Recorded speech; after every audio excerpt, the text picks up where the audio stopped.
BC మైనారిటీల ఐక్యత కొనసాగిస్తాం అంబేద్కర్ ఆశయాలు కొనసాగిస్తాం అంబేద్కర్ ఆశయాలు. జోహార్ డాక్టర్ బిఆర్ అంబేద్కర్, జోహార్ డాక్టర్ బిఆర్ అంబేద్కర్. వర్ధిల్లాలి భారత రాజ్యాంగం, వర్ధిల్లాలి భారత రాజ్యాంగం.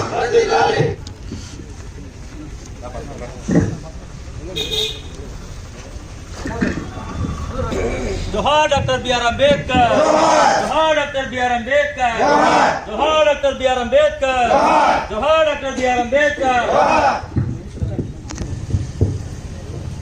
మొదటగా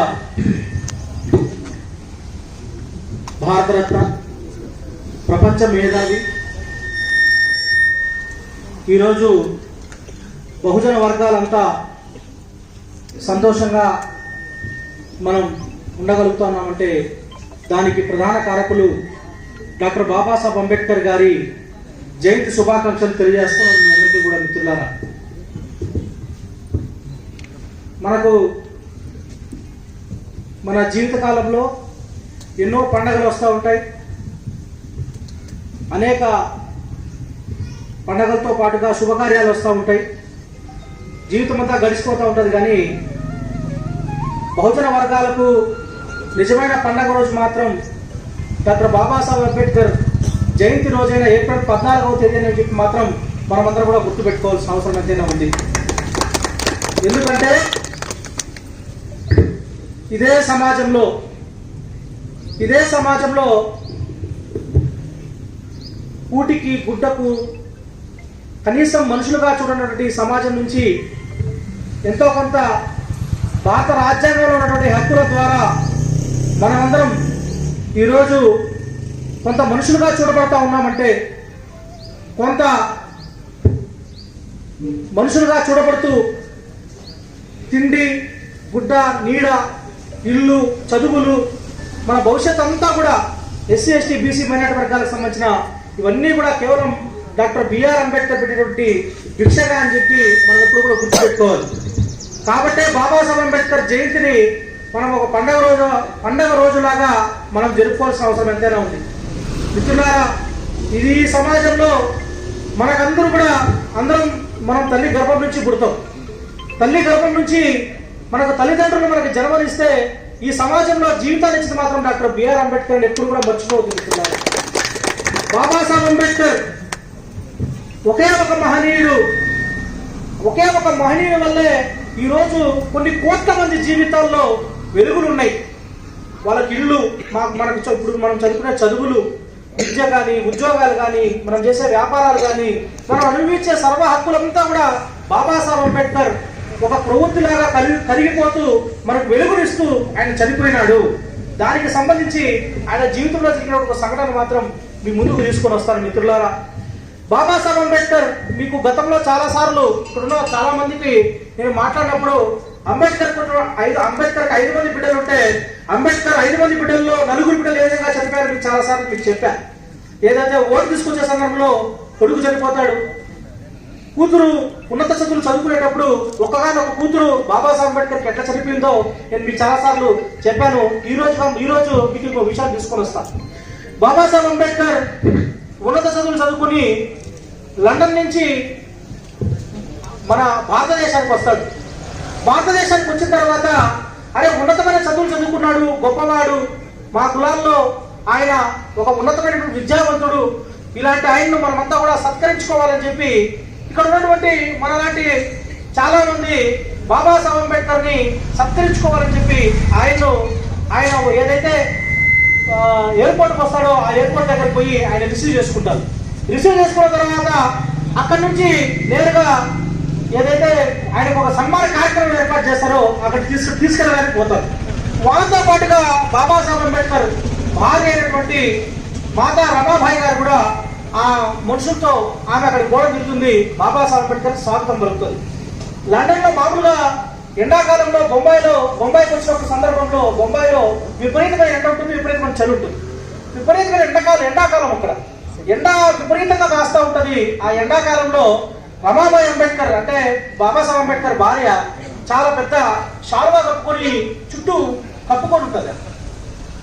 కప్పుకొని ఉంటే బాబాసాహెబ్ అంబేద్కర్ అనుకుంటాడు, ఎందుకు ఇంత వేడిలో కూడా ఇంత వేడి ఉంది, ఎండ ఉంది, బాగా చెమటలు కప్పుతా ఉన్నాయి, కానీ ఇంత చెమటల్లో కూడా ఎందుకు ఈమె శాలువా కప్పుకుని ఆ బాబాసాహెబ్ అంబేద్కర్ అనుకుంటాడు. తర్వాత సన్మాన కార్యక్రమానికి పోతారు, సన్మానం అంతా అయిపోతుంది. సన్మాన కార్యక్రమంలో కూడా ఎక్కడ కూడా ఆమె శాలువా తీదు, ఆమె శాలువా అట్లే కప్పుకొని ఉంటుంది. తర్వాత శాలువా కప్పుకొని ఇంటికి సన్మాన కార్యక్రమం అంతా అయిపోయిన తర్వాత ఇంటికి వస్తారు. ఇంటికి వస్తే అంబేద్కర్కి ఒక అనుమానం వస్తుంది, ఏమైనా నిజంగా జ్వరం ఏమన్నా వస్తా ఉందేమో, జ్వరం కారణంగా ఆమె శాలువా కప్పుకోకుండా తీస్తా ఉందేమో చెప్పి ఆమెను దగ్గర తీసుకొని ఆమె రమాబాయి అంబేద్కర్ గొంతు దగ్గర చేపెట్టి, రమాబాయి ఎందుకు శాలువా కప్పుకొని అట్లే ఉన్నావు, నీకేమైనా జ్వరం వస్తా ఉందని అడుగుతాడు. బాబాసాహెబ్ అంబేద్కర్ ఆ మాట చెప్పి నాకేం జ్వరం ఏం రాలేదు కానీ అని ఆమె శాలువా తీస్తే ఆమె జాకెట్ పైన కుట్లు, చిరిగిపోయిన కుట్లు ఉంటాయి. ఆమె ఏం చెప్తుందంటే, ఇవి చాలా సార్లు కుట్టి నేను వేసుకుంటా ఉన్నాను కానీ ఇంకా చిరిగిపోవడానికి కూడా అవకాశం లేకుండా చిరిగిపోయింది, అందుకనే నేను అంటే ఈ విధంగా నేను ఇంకా జాకెట్ కూడా లేదు వేసుకొని రావడానికి, నేను ఇలా చిరిగిపోయిన జాకెట్ వేసుకొని ఆ సన్మాన కార్యక్రమాన్ని మిమ్మల్ని అందరూ కూడా సన్మానించుకోవాలని వచ్చారు, పెద్దలందరూ పెద్ద వాళ్ళంతా వచ్చారు, కానీ అక్కడ నా చిరిగిపోయిన జాకెట్ చూస్తే మిమ్మల్ని తక్కువగా చూస్తారేమో అనే బాధతో నేను శాలువా కప్పుకున్నా, నా దగ్గర నుంచి ఏం లేదు కానీ మీరు బాధపడద్దు అని చెప్తాను బాబాసాహెబ్ అంబేద్కర్. మిత్రులారా, నేను ఎందుకు మీకు ఈ విషయం చెప్తా ఉన్నానంటే, ఈ రోజు మనం అనిపిస్తాడు సర్వ హక్కులు కూడా బాబాసాహెబ్ అంబేద్కర్ భిక్ష. ఆయన జీవిత కాలం అంతా కూడా ఆయన త్యాగం చేస్తే ఈరోజు మనం ఈ పరిస్థితుల్లో ఉన్నాం. కాబట్టి మనం అందరం కూడా ఎప్పుడు ఎవరైనా మర్చిపోవచ్చు కానీ అంబేద్కర్ మాత్రం మర్చిపోకూడదు. ఇంకో సందర్భంలో ఏం జరుగుతుందంటే, బాబాసాహెబ్ అంబేద్కర్ ఒకసారి అంబేద్కర్ న్యాయశాఖ మంత్రిగా పనిచేస్తూ ఉంటాడు. న్యాయశాఖ మంత్రి పదవికి రాజీనామా చేస్తాడు బాబాసాహెబ్ అంబేద్కర్. న్యాయశాఖ మంత్రి పదవికి రాజీనామా చేసి ఆయన రాజీనామా చేసిన తర్వాత జరిగిన సంఘటన, ఆయన కొడుకు చాలా హెల్త్ బాగా ఇట్లా కొడుకు చనిపోతాడు. కొడుకు చనిపోతే అంబేద్కర్ అదే సమయంలో వేరొక చోట పెద్ద మీటింగ్ చేస్తూ ఉంటాడు. మీటింగ్ జరుగుతూ ఉంటుంది. ఆ మీటింగ్ లో బాబాసాహెబ్ అంబేద్కర్కి సమాచారం వస్తుంది. ఏం సమాచారం వస్తుందంటే, నీ కొడుకు చనిపోయినాడని సమాచారం వస్తే ఆయన కుటుంబం ఇంటికి బయలుదేరుతాడు. ఇంటికి బయలుదేరి ఇంటి దగ్గరికి వస్తే బంధువులు చాలా మంది, అప్పటికే చాలా మంది బంధువులంతా కూడా గుమ్ముకుడి బిడ్డను ఇంటి ముందర పడ్డేస్తుంటారు. ఇంటి ముందర పడ్డేస్తుంటే ఆయన బిడ్డను చూస్తా రమాబాయి కన్నీళ్లు గారుస్తా ఏడుస్తూ ఉంటుంది. బాబాసాహెబ్ అంబేద్కర్ భార్య, బంధువులంతా కూడా ఏడుస్తూ ఉంటారు. బాబాసాహెబ్ అంబేద్కర్కి చాలా సమయం గడిచిపోతా ఉంది. ఇంకా ఆ బిడ్డను ఖండం చేయాలంటే బాబాసాహెబ్ అంబేద్కర్ అత్త ఆమె ఏం చెప్తాదంటే బాబాసాహెబ్ అంబేద్కర్ని, ఏం ఇంకా చూస్తూ ఉన్నావు, పోయి బజార్కి వెళ్ళి తెల్లగుడ్డ తీసుకొని రాపో, నీ బిడ్డని ఖండం చేయాలా, నువ్వు ఎంతసేపు చూసినా నీ బిడ్డ అయితే చనిపోయినాడు లేచి రాడు, నువ్వు పోయి తెల్లగుడ్డ తీసుకొని రాపో, బిడ్డని ఖండం చేయాలని చెప్పి బాబాసాహెబ్ అంబేద్కర్కి వాళ్ళ అత్త చెప్తారు. వాళ్ళ అత్త ఆ మాట చెప్తే బాబాసాహెబ్ అంబేద్కర్ గుడ్డ తీసుకొని రాకుండా నిలబడుకొని ఉంటాడు. మళ్ళీ రెండోసారి చెప్తుంది, ఏం నీకు వినపడటం లేదా, నేను చెప్తాను నీకు వినపడటం లేదా, పోయి బజార్లోకి వెళ్ళి నువ్వు గుడ్డ తీసుకొని రాపో, తెల్లబట్ట తీసుకొని రాపో, బిడ్డని ఖననం చేయాలా, ఎంతసేపు పెట్టుకున్నా కాలాతీతం అవుతుంది, మళ్ళా సూర్యాస్తమయం అయిపోతుంది, బిడ్డని ఖననం చేయాలా, నువ్వు త్వరగా తెల్లబట్ట తీసుకొని రాపో అంటే బాబాసాహెబ్ అంబేద్కర్ రమాబాయి అంబేద్కర్ కల్లా ఆమెను ఒకసారి ఈ విధంగా ఇట్లా ఆమె వైపు చూస్తాడు. బాబాసాహెబ్ అంబేద్కర్ చూసిన రమాబాయి అంబేద్కర్ నేరుగా ఇంట్లోకి వెళ్ళి తన తెల్ల చీరని కొంగు ఉంటే ఆ తెల్ల చీర కొంగుని అంచులని కత్తెర తీసుకొని రెండు పక్కల కత్తెర కట్టు చేసి ఆ తెల్ల చీర కొంగుని ఎత్తుకొని వచ్చి బాబాసాహెబ్ అంబేద్కర్ బిడ్డను ఆ తెల్ల చీర కొంగులో పెట్టుకొని, అంటే రమాబాయి అంబేద్కర్ తెలుసు బాబాసాహెబ్ అంబేద్కర్ దగ్గర ఆ తెల్ల గుడ్డ కట్టుకోవడం కొనడానికి కూడా డబ్బులు లేవు బాబాసాహెబ్ అంబేద్కర్ తెలుసు. కాబట్టి ఆ చూపుల్లో బాబాసాహెబ్ అంబేద్కర్ చూపుల్లో ఒక అర్థమయ్యి ఆ తెల్ల గుడ్డ బాబాసాహెబ్ అంబేద్కర్ భార్య రమాబాయి అంబేద్కర్ చీరని అంచులని కట్ చేసి ఎత్తుకొని వచ్చి పెట్టి ఆ బిడ్డను దాంట్లో ఖననం చేస్తారు. మిత్రులారా, ఈ విషయాలు నేను మీకు ఎందుకు చెప్తా ఉన్నానంటే, ఈరోజు మనమంతా కూడా బాబాసాహెబ్ అంబేద్కర్ జయంతి జరుగుతూ ఉంది. బాబాసాహెబ్ అంబేద్కర్ జయంతికి ఈరోజు వచ్చి మనం పులహారాలు వేయాలా, బాబాసాహెబ్ అంబేద్కర్ జయంతికి మేము గొప్పగా ఏదో తయారు చేసుకొని పోతా ఉన్నాం, దీనికోసం కాదు. డాక్టర్ బిఆర్ అంబేద్కర్ ఏ రోజు కూడా నా విగ్రహాలను పెట్టండి, నన్ను మీరు దేవుళ్ళలాగా ఆరాధించండి, నన్ను మీరు గొప్పగా మీరు తయారు చేసుకోండి బాబాసాహెబ్ అంబేద్కర్ కోరుకోలేదు. కానీ మనకు ఆయన ఈరోజు మనమంతా కూడా అనుభవించే జీవితం అంతా కూడా బాబాసాహెబ్ అంబేద్కర్ పెట్టిన భిక్ష కాబట్టి ఆయనకు నివాళులు అర్పించుకుంటా మనమైతే గొప్పగా కార్యక్రమాలు చేస్తాం. ఎంతమంది దేవుళ్ళ ఊరేగింపులు చేస్తూ ఉంటారు, కొంతమంది వాళ్ళకి నచ్చిన పెళ్లిళ్ళు ఊరేగింపులు చేస్తూ ఉంటారు. మనకు కనపడే ప్రత్యక్ష దైవం బాబాసాహెబ్ అంబేద్కర్ కాబట్టి అంబేద్కర్ యొక్క జయంతులను వర్తంతులను మనం ఘనంగా నిర్వహించుకుంటా ఆయనకి నివాళులు అర్పిస్తూ ఉంటాం. కానీ మిత్రులారా, బాబాసాహెబ్ అంబేద్కర్ కోరుకున్నది ఏంటంటే ఈ దేశానికి నేను చచ్చిపోతా ఉన్నాను, నేను దగ్గరలో చనిపోతా. అంబేద్కర్ ఒకసారి ఇంకో చిన్న సందర్భం చెప్పేసి ముగించేస్తా, కాలకృతమైంది కాబట్టి ఇంకో సమయం లేదు కాబట్టి. బాబాసాహెబ్ అంబేద్కర్ ఒకసారి ఆయన ఇంట్లో ఆయన రూమ్లో కూర్చొని రాస్తా ఉంటాడు, పుస్తకాలు రాస్తా ఉంటే బాబాసాహెబ్ అంబేద్కర్కి యొక్క అత్యంత అనునాయుడు, అంటే ఎప్పుడు బాబాసాహెబ్ అంబేద్కర్ వెన్నంటే ఉంటాడు. అంబేద్కర్ని అంటిపెట్టుకున్నటువంటి రత్తు అనే ఆయన అనునాయుడు ఒక ఆయన ఉంటాడు. రత్తు సుమారు 8 గంటల ప్రాంతంలో సాయంత్రం రాత్రి 8 గంటల ప్రాంతంలో బాబాసాహెబ్ అంబేద్కర్ భోంచేసి కూర్చొని పుస్తకాలు రాస్తా ఉంటాడు. రత్తు వచ్చి, అయ్యా నేను ఇంటికి వెళ్ళొసి వస్తాను అని అడుగుతాడు ఆయన బాబాసాహెబ్ అంబేద్కర్. ఇంటికి వెళ్ళొసి వస్తానయ్యా అని అంటే బాబాసాహెబ్ అంబేద్కర్ చూసి మళ్ళీ అట్లే రాసుకుంటూ ఉంటాడు.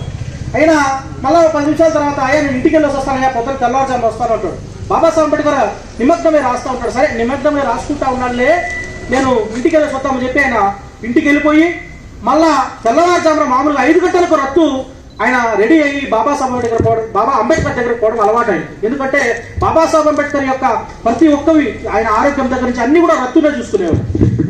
తెల్లవారుజామున 5 గంటలకు రెడీ అయిపోయిన తర్వాత బాబాసాహెబ్ అంబేద్కర్ని అడుగుతాడు, అయ్యా ఆ రత్తు పోయి అక్కడ నిలబడుకుంటే బాబాసాహెబ్ అంబేద్కర్ ఆయన ఏమడుగుతాడంటే, ఏం రత్తు నువ్వు ఇంకా ఇంటికి పోలేదా, ఇట్లా నిలబడుకునే ఉంటావా, ఎంతసేపు ఇంటికి పోయేసి నా ఫోన్ అడుగుతాడు. అప్పుడు బాబాసాహెబ్ ఆయన రత్తు కన్నీళ్ళు కార్చుకుంటా ఏడుస్తా, అయ్యా నేను రాత్రి 8 గంటల ప్రాంతంలో మిమ్మల్ని అడిగినా, 8 గంటల ప్రాంతంలో అడిగినా తెల్లవారుజామున 5 అవుతా ఉంది, మీరు రాస్తానే ఉన్నారు, నేను ఇంటికి కూడా పోయేసి వచ్చిన, ఎందుకు మీకు ఇంత శ్రమ, రేపు మీకు ఇప్పుడు వయసు అయిపోయింది. ఆయనకు బాబాసాహెబ్ అంబేద్కర్ షుగర్ ఉంటుంది. షుగర్ ఉంటే ఆయన మాటికి నిద్ర లేచి మళ్ళీ పోయి బాత్రూంలో పోయి రావాల్సి వస్తుందని యూరిన్ పైప్ పెట్టుకొని ఆయన అంతా కూడా పుస్తకాలు రాస్తూ ఉంటాడు. ఎందుకంటే ఆ కాన్సన్ట్రేషన్ దెబ్బతినకూడదు, నేను మంచి రచనలు నేను రాసి నా భావితరాలకు ఇవ్వాలని చెప్పి ఆయన ఉద్దేశంతో యూరిన్ పైప్ పెట్టుకొని ఆయన రాస్తూ ఉంటాడు. అప్పుడు రత్తు అడుగుతాడు, కన్నీళ్ళు కారుస్తా ఏడుస్తా ఉంటాడు. ఎందుకయ్యా నీకు ఇంత శ్రమ అంటే, రత్తు నా వయసు అయిపోయింది, నేను ఇంకా తిరగలేను, నా వల్ల కాదు ఇంక నేను తిరగడం, నా శరీరం కూడా సహకరించడం లేదు, నా శక్తి నా ఒంట్లో నా మాంసం అంతా గట్టిగా ఉన్న రోజు, నా శరీరంలో మాంసం గట్టిగా ఉన్న రోజు నేను తిరిగినా చెప్పినా, కానీ నేను చివరి రోజులు వచ్చేసాను, నాకు నేను దగ్గరలో చనిపోతా, నాకు అర్థమైపోతా ఉంది, నా హెల్త్ కూడా బాగాలేకుండా ఉంది. నేను ఇప్పుడు నా మనసులో ఏదైతే నా జీవితకాలంలో జరిగినవన్నీ కూడా రచనల రూపంలో బాబాసాహెబ్ అంబేద్కర్ వాల్యూమ్స్ ఉంటాయి. ఆ వాల్యూమ్స్ అంతా కూడా బాబాసాహెబ్ అంబేద్కర్ చివరి రోజుల్లో ఆయన మొత్తం అంతా కూడా రాసి నా రచనల ద్వారా నా సమాజానికి నేను ఇవ్వదలుచుకున్నాను. ఈ రచనలు చూసైనా చదివైనా కూడా రేపు నేను ఇంటింటికి ఊరూరికి పోయి నేను ఈ రచనలు చెప్పి వాళ్ళని నేను మార్చలేను. కానీ ఈ రచనలు చదివితే, నా పుస్తకాలు చదివైనా నా సమాజం ఈ రోజు కాదు, నా బిడ్డలు తరాలంతా కూడా ఈ పుస్తకాలు ఈ విధంగానే ఉంటాయి. ఈ పుస్తకాలు చదివైనా నా సమాజం, నా జీవితం, నా బిడ్డలు బాగుపడతారనే ఉద్దేశంతో నేను రాస్తానని బాబాసాహెబ్ అంబేద్కర్ చెప్తాడు. మిత్రులారా, బాబాసాహెబ్ అంబేద్కర్ అంటే వ్యక్తి కాదు, బాబాసాహెబ్ అంబేద్కర్ ఒక శక్తి. ఆయన జీవితకాలం అంతా కూడా మన కోసం బతికినాడు. కానీ జీవితకాలంలో బాబాసాహెబ్ అంబేద్కర్ చెప్పిన మాట మాత్రం మీకు ఒక్క మాట చెప్పాను, ముగిచేస్తాను. బాబాసాహెబ్ అంబేద్కర్ చెప్పిన మాట ఏంటంటే, మీరు ఈ దేశానికి ఎప్పుడు పాలకులు అవుతారో, ఈ దేశానికి మీరు ఎప్పుడైతే పాలకులు అవుతారో అప్పుడు మాత్రమే మీ జీవితాలు బాగుపడతాయి తప్ప, మీరు పాలకులు కాని రోజులంతా కూడా political power is the master key to which you can open each and every lock Babasaheb Ambedkar ఆ రోజు చెప్పినాడు. ఆ బాబాసాహెబ్ అంబేద్కర్ చెప్పిన మాటను మనం మర్చిపోతా ఉన్నాం. ఆ మాట మాత్రం పక్కన పెట్టేస్తూ ఉంటాం చాలా మంది. ఈ రోజు బాబాసాహెబ్ అంబేద్కర్ జయంతి అంటే ఒక్కసారి మదనపల్లి కానీ ఆంధ్రప్రదేశ్, భారతదేశ యొక్క ప్రపంచంలో ఎక్కడికైనా చూడు, బాబాసాహెబ్ అంబేద్కర్ యొక్క ఈ మెడ కూడా సరిపోదు, అన్ని పులహారాలు వేస్తూ ఉంటారు పోయి అంబేద్కర్కి మేము నివాళులు అర్పిస్తుంటాం. ఉద్యోగాలు చేసుకునే వాళ్ళంతా కూడా ఈ రోజు అంబేద్కర్ పులహారం వేసి మేము చేతులు దులుపుకునేసాం, మాకు చాలు అని చెప్పి ఉద్యోగస్తులు అనుకుంటూ ఉంటారు. చాలా మంది సంఘాలను వేసి అంబేద్కర్ మేము నివాళులు అర్పించేసాం అనుకుంటారు. కానీ నేను ఒక్కటి చెప్తా ఉన్నా, బాబాసాహెబ్ అంబేద్కర్కి నివాళులు ఇవ్వడం అంటే, బాబాసాహెబ్ అంబేద్కర్ యొక్క సిద్ధాంతంలో మనం పోవాలి, మనం పోతున్నామంటే దానికి ఒకటి దిక్సూచి బాబాసాహెబ్ అంబేద్కర్ నాగ్పూర్లో చెప్పిన సమావేశం, ఏ వ్యవస్థ అయినా ఏ సంస్థ అయినా రాజ్యాధికార కాంక్ష లేని ఏ సంస్థ అయినా కూడా అది బానిస సంస్థ బాబాసాహెబ్ అంబేద్కర్ ఆ రోజు చెప్పినాడు. ఆ చెప్పిన యొక్క మాటని ఆ రాజ్యాధికారం వైపు మనం నడవగలిగితే ఈ రోజు స్వతంత్రం సిద్ధించి 78 సంవత్సరాల స్వతంత్ర భారతదేశంలో నేటికి కూడా బాబాసాహెబ్ అంబేద్కర్ ఇచ్చిన రాజ్యాంగాన్ని కూడా అమలు చేసుకునే పరిస్థితిలో ఉన్నాం. ఈ రోజు మనువాదులు ఈ రాష్ట్రాలను ఈ దేశాలను పరిపాలన చేస్తా ఈ రోజుకి అనగారిన వర్గాలు మాల బాధిత ఎరుకుల యానాది సుగాలి సాకరి మంగలి కమ్మరి కుమ్మరి కోళ్ళ బోరోళ్ళు గాండ్లోళ్ళు లాంటి చిన్న కులాల బట్టి మనం నేటికి కూటికి గుడ్డకు విద్యకు వైద్యానికి మంచి వైద్యం మంచి విద్య మంచి తిండి కూడా లేని పరిస్థితుల్లో మనం బతుకుతా ఉన్నామంటే మనం మనుషులమే, వాళ్ళు మనుషులే. మనము కూడా తల్లి గర్భం నుంచి ఎట్లా పుట్టామో వాళ్ళు కూడా తల్లి గర్భం నుంచి ఎట్లా పుట్టారు. వాళ్ళలో కూడా రక్త మాంసాలు ఉంటాయి, రక్తం ఎర్రగానే ఉంటుంది, మనం కూడా రక్త మాంసాలు ఉంటాయి. కానీ మనం ఏ రోజైనా సరే బాబాసాహెబ్ అంబేద్కర్ ఏం కోరుకున్నాడు ఆ వైపు మనం ప్రయాణం చేస్తా ఉన్నామా లేదా అని మనం ఎప్పుడైతే ఆలోచన చేసుకోలేకపోతే మాత్రం బాబాసాహెబ్ అంబేద్కర్ యొక్క జయంతులు వర్ధంతులు కార్యక్రమాలు చేసుకోవడం కాదు, బాబాసాహెబ్ అంబేద్కర్ జయంతి వర్ధంతుల యొక్క ఆయన సిద్ధాంతాన్ని మనం ఎప్పుడైతే గుండెల నిండా నింపుకొని మనం మెదల్లోకి ఎక్కించుకుని మనం నడవగలుగుతామో మనం ఎవ్వరు కూడా బానిసలం కాదు, మనం ఎవ్వరి కింద బతకాల్సిన అవసరం లేదు, మన సొంత కాళ్ళపైన మనం నిలబడి ఉన్నాం. అది కేవలం డాక్టర్ బిఆర్ అంబేద్కర్ పెట్టినటువంటి భిక్షతో మనమంతా కూడా ఈ రోజు ఈ విధంగా ఉన్నాం. అలాంటి బాబాసాహెబ్ అంబేద్కర్ యొక్క సిద్ధాంతాలను మనం మెదల్లోకి ఎక్కించుకోకుండా ఏదో బాబాసాహెబ్ అంబేద్కర్ కూడా కేవలం మన సొంత ప్రయోజనం కోసం ఉపయోగించుకోకుండా అంబేద్కర్ ఎప్పుడైతే మనం మెదల్లోకి ఎక్కించుకుంటామో ఆయన సిద్ధాంతాన్ని ఎప్పుడైతే మనం మెదల్లోకి ఎక్కించుకుంటామో ఎప్పుడైతే ఈ రాష్ట్రంలో ఈ దేశంలో బహుజన వర్గాలకు రాజ్యాధికారం వస్తుందో బాబాసాహెబ్ అంబేద్కర్ చెప్పినట్టు ఆ రోజు మాత్రమే మన బ్రతుకులు మారుతాయి, మన బిడ్డల భవిష్యత్తు మారుతుంది అని చెప్పి మీ అందరూ కూడా తెలియజేస్తూ బాబాసాహెబ్ అంబేద్కర్ జయంతి శుభాకాంక్షలు మరొక్కసారి మీ అందరూ కూడా తెలియజేస్తా. మిత్రులారా, నేను ఒకటే చెప్తా ఉన్నా, అమ్మ నాన్న అంబేద్కర్ దీన్ని ఎప్పుడు కూడా మనం మర్చిపోవద్దు. అమ్మ నాన్న తర్వాత అంబేద్కరే మనకు, కాబట్టి ఎప్పుడు కూడా అంబేద్కర్ మర్చిపోవద్దు. అంబేద్కర్ యొక్క ఆలోచన మనం ఎప్పుడు మర్చిపోవద్దు, అంబేద్కర్ సిద్ధాంతాన్ని మనం మర్చిపోవద్దు, అంబేద్కర్ జీవితాన్ని మనం ఎప్పుడు కూడా మర్చిపోవద్దు. మిత్రులారా, అంబేద్కర్ చాలా గొప్పగా చూడాలి. బాబాసాహెబ్ అంబేద్కర్ నిజమే అంబేద్కర్ కోరుకున్నాడు నా చేతుల వర్ధంతులు మీరేం ఘనంగా నిర్వహించాలని బాబాసాహెబ్ అంబేద్కర్ కోరుకున్నాడు. కానీ నేను చెప్తా ఉన్నా, అంబేద్కర్ జయంతినే మనకు పెద్ద పండుగ మనం ఎప్పుడైతే జరుపుకోగలుగుతామో అప్పుడే బాబాసాహెబ్ అంబేద్కర్ పెట్టి మనకు ఘనాన్ని ఇవ్వాలని చెప్పి మీరు కూడా తెలియజేసుకుంటూ ముగిస్తున్నాడు. మరొక్కసారి బాబాసాహెబ్ అంబేద్కర్ జయంతి శుభాకాంక్షలు తెలియజేస్తూ జై భీమ్, జై భారత్, జై బీఎస్పీ.